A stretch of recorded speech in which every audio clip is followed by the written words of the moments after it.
Of the entrepreneurs that I have interviewed thus far, it's kind of a unanimous thing. And in Forbes magazine, they did a study on this too. They discovered that almost all of the world's most successful people have a day planner or a to-do list. Like they have one or the other. They either write everything on a to-do list and they schedule it out that way. But I'm discovering so far, every person I've interviewed for Thrive has a to-do list. But yet when I go out into the world, when I go to, around to different businesses that will hire me to consult with them, or people ask me to help them start a business, all the people who are really struggling, none of them have a to-do list. And I've kind of feel like, I've heard it said, if you don't schedule it, it won't happen. Let me just say this to whomever is listening right now. There are times in your life that you're going to say, okay, I'm on top of this. You get up and you really don't know where you're going. You have no idea of what you're going to do to take charge of that day. And because you may not be where you think you want to be, you don't think you need a day list. You don't think you need to make a list.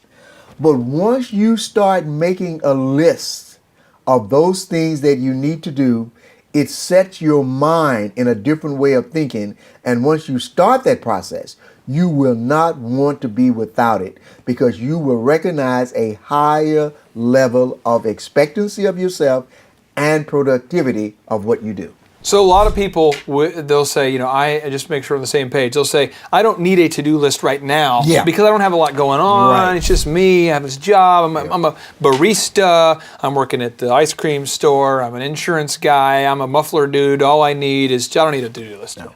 But then you're saying if you don't do it, then it's hard to get to where you want to go. You're trying to make thrivers. Okay. To thrive is to plan, is to expect, is to anticipate. And this is what a list will help you do. You will see if you only got 3 things on that list, that tells you, but this is a big sheet of paper. I can do a lot more. Yeah. But if you don't put it down, you may think your sheet of paper is filled. Do you ever play this little game? This is a game I play every day. I don't know if you like this game, but this is one of the games. When I get something done, I'll just take out my sweet highlighter and I'm just like, bam, have that done.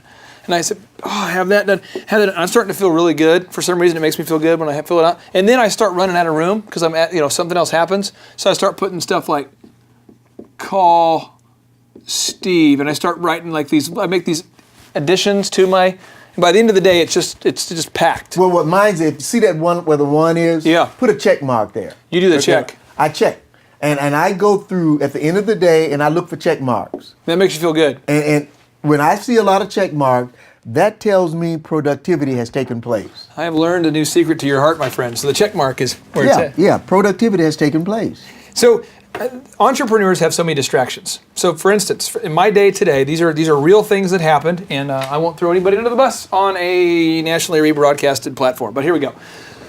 I discovered today that the air conditioning cannot be installed until, we have a new system coming in, it cannot be installed until Tuesday. So, I have people saying, it is hot in here. I'm very aware the temperature is warm here. They say, so I got the AC problem. Then we have a situation where I've discovered that the build out we're building out a second studio, that can't happen until Saturday. So I got the Saturday build out going on. And then I have a client who's upset, and I'm sure you've never had an upset client, but a client is upset. And so I have these things. How do you decide with all these distractions, the AC is going out, the build out needs to be done, the upset client, how do you decide in your life what needs to be done? All those distractions. Well, I don't call them distractions because if you call them a distraction, you sort of predispose their importance because a distraction is like, I'm already going this place and this just is a distraction. No, I don't call it a distraction. Okay. If there's a problem, it's a problem. Okay. But what I look at the problem in 2 ways. The air condition is a problem, but let's see what's the build out is a problem. But what is that last one with the 2 little dots in the Well, that's the upset customer. Okay. Yeah. Expectations now, were here. I will make that, okay. We delivered here. So. And what I do when I have, as you call them, distractions, for example, I had a coffee guy at one of the colleges that used our coffee. He said, something is wrong. It's not coming out the way that we thought. Well, now I have a human being that has an issue. Human beings talk to other people. I want them to say good things. Yeah. the air conditioner, it's going to get fixed. Yeah. So what I do in that term, I prioritize the problem relative to the impact upon the people that I will have to associate with or take care of. Okay.